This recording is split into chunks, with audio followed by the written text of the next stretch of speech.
Hi, I'm Bryan Tann. I'm an author. Some of my works include the John Baker Chronicles. Book 1 is Invincible Heart. Book 2 is Unbreakable Mind. Also, the Path of Redemption series. Book 1, The Enforcer.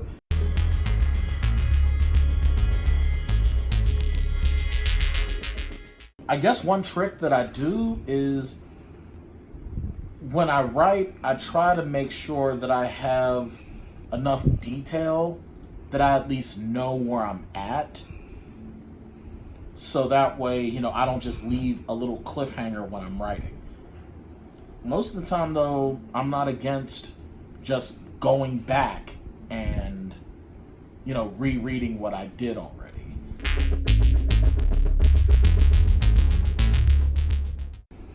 It's a little of column A and column B for me. I try to do research before I start writing.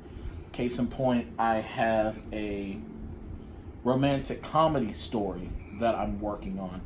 And one of the main characters, I was trying to do a lot of research on Vietnamese culture, Vietnamese names, and, things of that nature.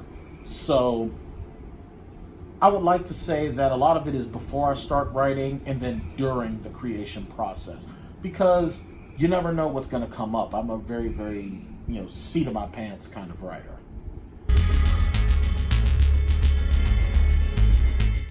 Character death, because they'll understand what I'm talking about. If I go to the normals or the non-creative about killing people, they'll probably call the cops.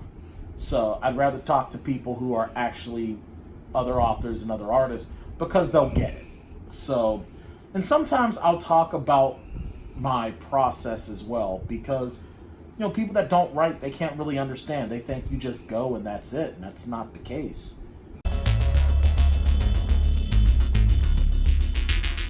No, I don't think about that. I like to think about getting the story done, and the marketing just sort of comes along with it when it's done. How am I going to think about marketing when the story isn't even done yet? I may have an idea of the story, but sometimes stories take their own way organically. So I don't want to be trying to market for something that is going to be something else completely different.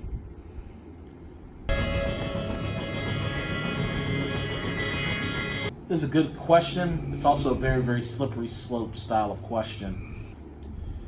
On one hand, I guess there are things that are lines that you don't want to cross. However, if you can do it tastefully and artistically, then, you can probably get it to work. Case in point, a lot of people are triggered by, rape and sexual assault. And, if you're going to put that in your books, you really want to make sure that you're not triggering people.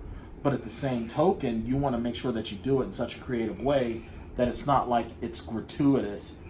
You're doing it just for the sake of doing it. So that's...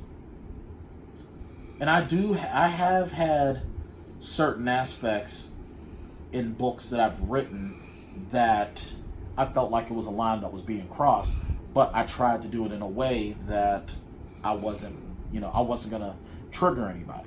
I'm not so much worried about offending people. I don't want to trigger people. I don't want to, start poking on, someone's trauma.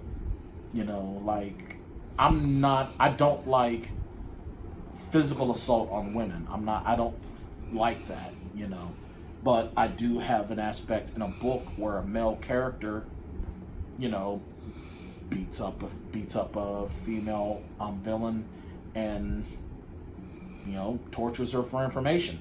And that was difficult for me to write in my earlier days, but, I did my best to try to do it so that it wasn't like glorifying it, So I guess that's sort of a long-winded way to say that if you do feel that it's a line that shouldn't be crossed, but it's integral to your story or to your art, do it in a way that's creative and that it's tasteful, so it's not gratuitous. All right, right, well, I'm Bryan Tann, author, also co-host of the Plotaholics. You can find me on Twitter at Bryan Tann Author or at Plotaholics on all of your social media platforms. So let me give you the tone, the skinny of it all, friends, alright? We all real. Vampires, I mean. It should be fairly plain as day as I'm sitting here writing this. I mean, hell, you're reading it. And I've gone on at the mouth for a bit about things that have me branded a better dude. Nobody knows really who the first vampire is, but as far as I know, we've been around forever, and I don't really give a damn who the first was because it's not bothering me not knowing. You ready for the real mindfuck kitties? We are not the only ones that exist from your little horror movies. Nah, pretty much everything mommy and daddy told you wasn't real because they were on TV and made you pee in little pads. What you bed, in fact, is real.